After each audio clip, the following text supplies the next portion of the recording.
Eh,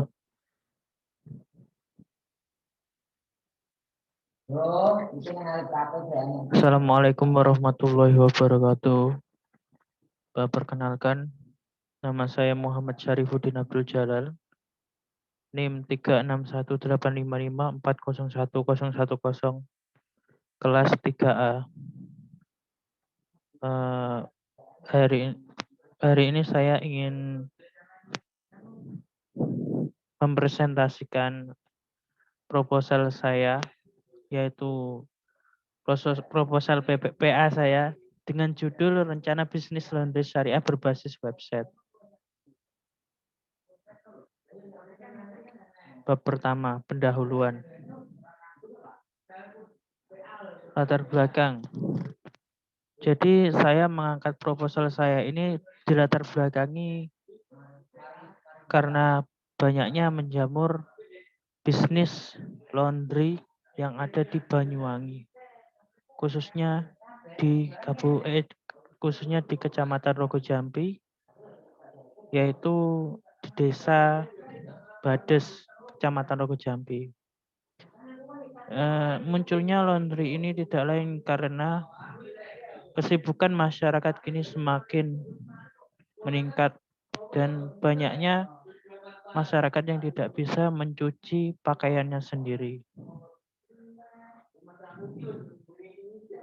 Yaitu mereka kebanyakan masyarakat desa itu bukan lagi seorang petani, melainkan seorang pekerja kantor, khususnya di Kecamatan Rogojampi. Laundry ini memudahkan kita ketika kita sibuk dan tidak dapat menyuci baju kotor kita, sehingga kita menyerahkan ke jasa laundry untuk mencuci baju kita. Dan kami sebagai mahasiswa berinisiatif, kami tidak hanya bertugas belajar, kami melakukan pengabdian masyarakat sesuai yang tertuang pada Tridharma Perguruan Tinggi, yaitu melakukan penelitian dan pengabdian masyarakat. Kedua, kami telah melakukan studi literatur pada beberapa jurnal 5 tahun terakhir dan menemukan permasalahan pada usaha laundry, yaitu mereka mencatat segala aktivitas laundry mereka di kertas dan masih manual, sehingga hal itu sangat tidak baku. Sesuai dengan permasalahan yang ada pada setiap pelaku usaha laundry pada literatur yang kami baca, mereka membuatkan aplikasi dan website untuk menampung kegiatan pencatatan laundry, seperti pengeluaran dan pemasukan, income dan pesanan yang ada, dan menyediakan aplikasi untuk pemesanan laundry bagi user dan aplikasi manajemen laundry untuk administrator dan karyawan. Dalam setiap laundry, pasti ada perbedaan. Misalkan pemesanan laundry dalam bentuk kiloan atau satuan, bahkan barang yang di laundry dapat bermacam-macam. Hal itu dapat dilihat dari kemampuan usaha laundry. Namun kami memberikan solusi untuk permasalahan ini dengan mendirikan startup laundry syariah pertama di Banyuwangi dan membuatkan aplikasi yang dapat manajemen data laundry serta aplikasi pemesanan laundry. Startup kami adalah startup yang akan mengelola bisnis laundry dengan metode syar'i.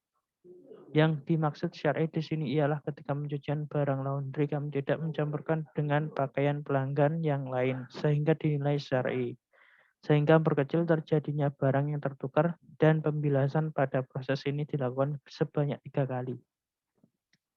Keempat, diharapkan dengan adanya dibuatnya aplikasi startup laundry syariah ini dapat memberikan dampak positif bagi masyarakat serta memberikan edukasi kepada masyarakat tentang pakaian yang terkena najis agar bisa dicuci sesuai dengan cara syar'i. Adapun perumusan masalah 1. Bagaimana membuat startup laundry syariah dengan proses pencucian baju yang syar'i sesuai dengan Islam.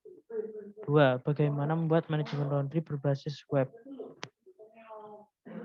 Adapun tujuan 1. Membuat sebuah startup laundry yang syar'i sesuai dengan tuntunan Islam dalam proses pencuciannya.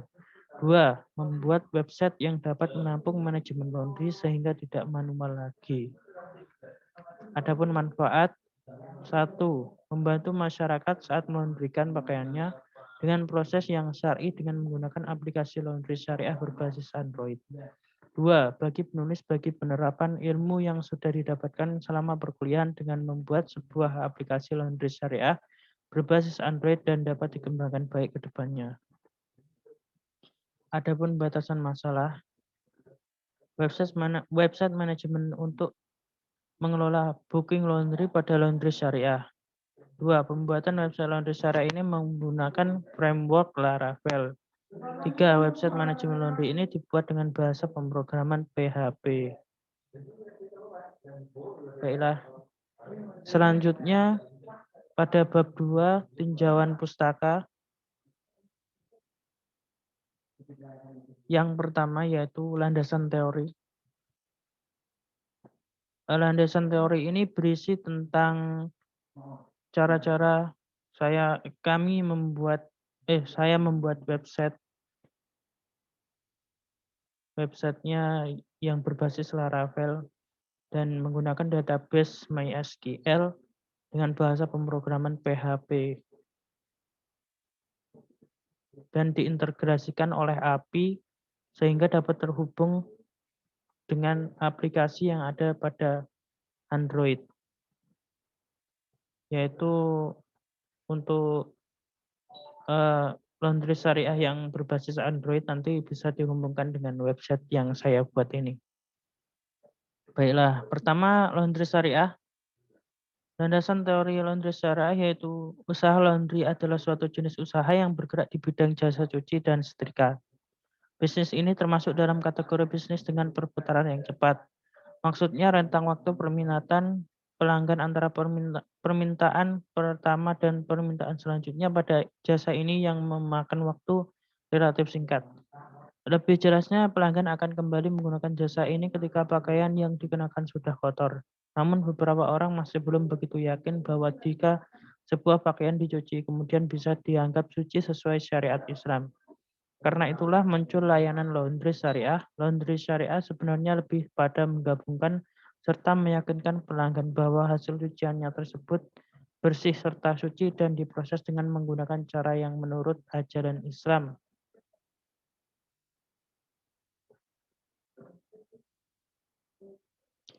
Ajaran Islam yang syar'i. Syar'i di sini bukan hanya proses pencuciannya, tetapi juga sumber bahan dan sumber lain yang digunakan adalah halal. Selanjutnya yaitu framework yang saya gunakan yaitu Laravel. Laravel merupakan framework PHP yang menekankan pada kesederhanaan dan fleksibilitas pada desainnya. Laravel dirilis di bawah lisensi MIT dengan sumber kode yang disediakan di GitHub. Sama seperti framework PHP lainnya, Laravel dibangun dengan basis MVC, Model View Controller. Yang untuk selanjutnya yaitu database yang saya gunakan adalah database MySQL atau My Structured Query Language. Adalah sebuah database management system DBMS populer yang memiliki fungsi sebagai Relational Database Management System RDBMS. Selain itu, MySQL Software merupakan suatu aplikasi yang sifatnya open source serta server basis data MySQL memiliki kinerja sangat cepat, reliable dan mudah untuk digunakan serta bekerja dengan arsitektur client server atau embedded system. Dikarenakan faktor open source dan populer tersebut, maka cocok untuk mendemonstrasikan proses replikasi basis data sebuah struktur dalamnya. Dan nanti untuk simulasi pembuatan database-nya saya menggunakan SAM, tapi tidak saya cantumkan di landasan teorinya. Dan bahasa yang saya gunakan yaitu PHP atau preprocessor home page. Berikut kutipan dari sebuah artikel. PHP menurut Anhar 2010-3 adalah bahasa pemrograman web server side yang bersifat open source. PHP juga merupakan skrip yang terintegrasi dengan HTML dan berada pada server side HTML embedded script.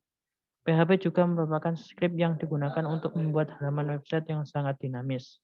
Dinamis berarti halaman tampilan yang akan ditampilkan dibuat saat halaman itu diminta oleh klien. Dan karena PHP adalah bahasa backend, berarti PHP itu adalah wajib. Dan untuk bahasa pemrograman yang lain yang saya gunakan adalah tentu saja HTML sebagai struktur language webnya sendiri, kemudian JavaScript sebagai behavior behavior language bahasa pemrograman, yaitu untuk interaksi komputer dengan brainware, dan PHP untuk bahasa framework-nya sendiri.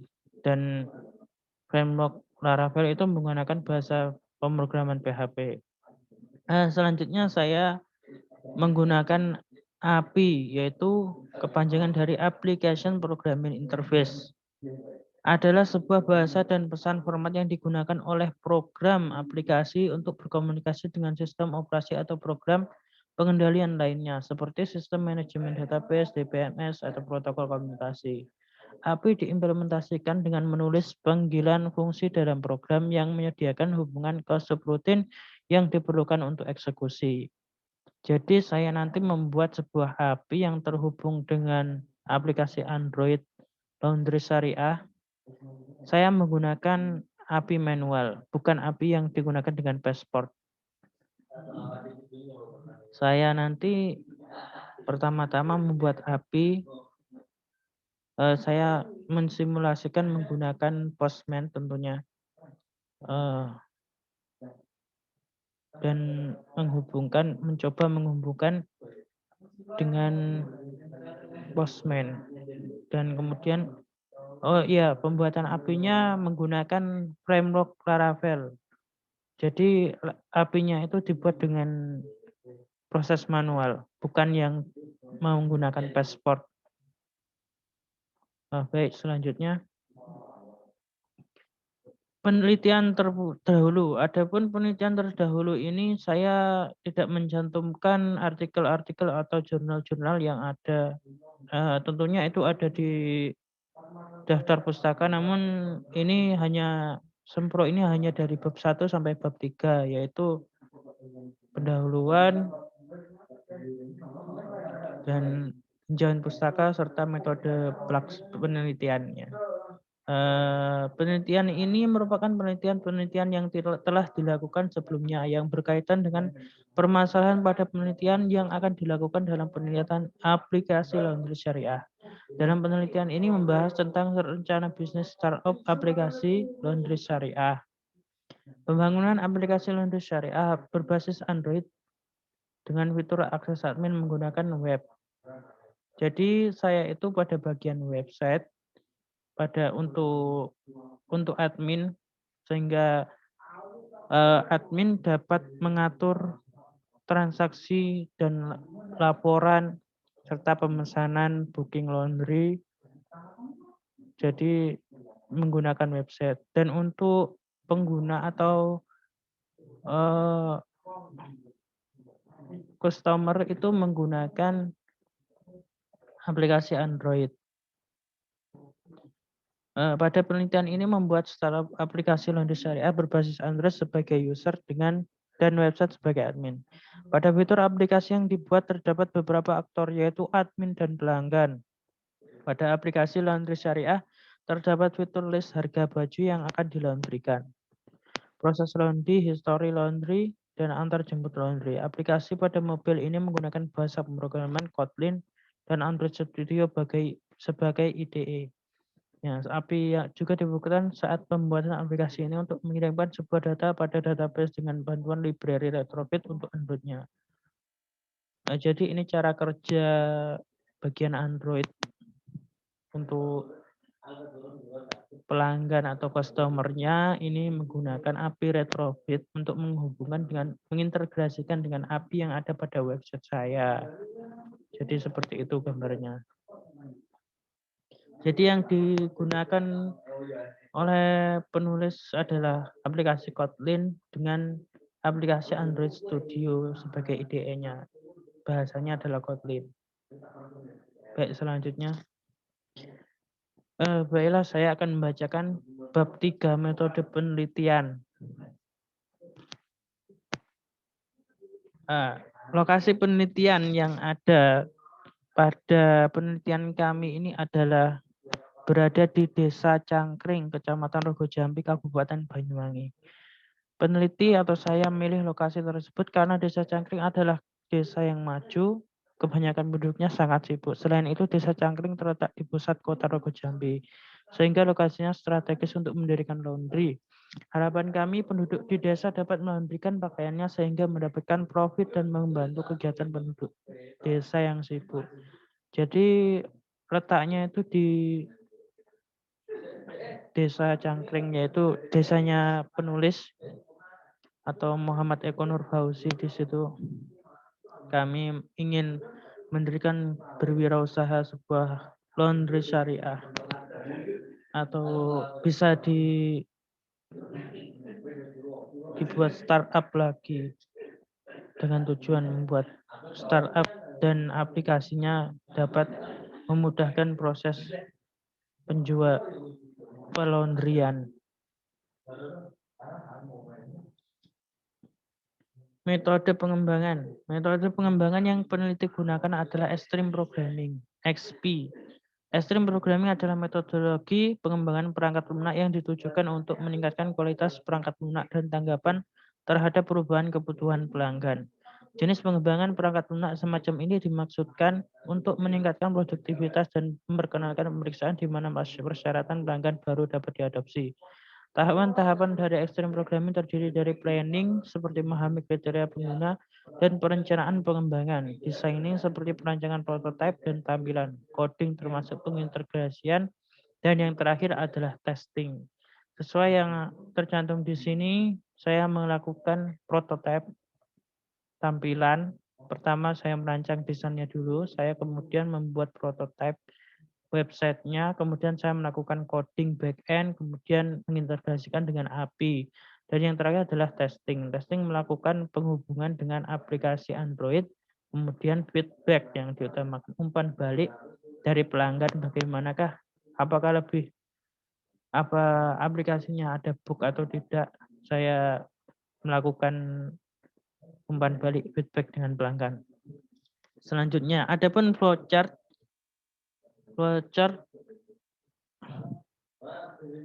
dari admin ini adalah pertama pertama admin login. Setelah login, admin memilih menu. Ada 3 opsi menu, yaitu pertama menu order, kedua menu pengguna, ketiga menu transaksi. Untuk menu order sendiri, pertama admin melihat list orderan, kemudian admin menginputkan status, yaitu beri status, maka sistem melakukan beri status, yaitu kemudian decision, apakah admin menginputkan selesai iya atau tidak. Jika tidak, maka proses akan kembali ke list orderan, kemudian akan ditanyakan kembali beri status. Kalau selesai dijawab iya atau yes, maka proses akan selesai dan database akan menyimpan bahwa orderan sudah selesai, dan di pelanggan akan ditampilkan bahwa orderan sudah selesai dan dapat diambil. Untuk kedua, menu pengguna. Di menu pengguna, admin dapat melihat list pengguna. Admin dapat menginputkan 2 opsi pilihan menu, yaitu tambah akun atau hapus akun. Jadi admin dapat menambahkan akun ke database, yaitu users pada table users akan dimasukkan ke table users tambah akun. Apabila hapus akun, maka di table users akan di-delete akun tersebut. Yang ketiga, menu transaksi. Pada menu transaksi, admin dapat menginputkan dapat melihat list transaksi outputnya, list transaksi dan menginputkan perintah print. Maka sistem akan mencetak dan kemudian akan muncul output rekap transaksi. Seperti rekap hari ini berapa orderan, seminggu ini berapa orderan dapat dipilih di website tersebut. Atau 1 bulan dapat orderan. Kemudian proses akan selesai. Jadi nanti rekap transaksi ini diambil dari data tabel transaksi. Baiklah, yang selanjutnya adalah use case diagram. Pertama adalah yaitu sebagai aktor utama adalah admin. Admin pertama login, bisa tambah order, bisa tambah customer, bisa update status order, bisa melihat laporan, bisa mencetak laporan. Admin bisa login. Admin juga bisa menambah order dan menambah customer atau menghapus customer juga. Bisa mengupdate status orderan sehingga pelanggan tahu. Bisa melihat laporan hari ini, bisa mencetak laporan rekap hari ini. Baiklah, sekian presentasi saya, yaitu presentasi seminar proposal saya. Singkat kata, akhirul salam. Wassalamualaikum warahmatullahi wabarakatuh. Terima kasih.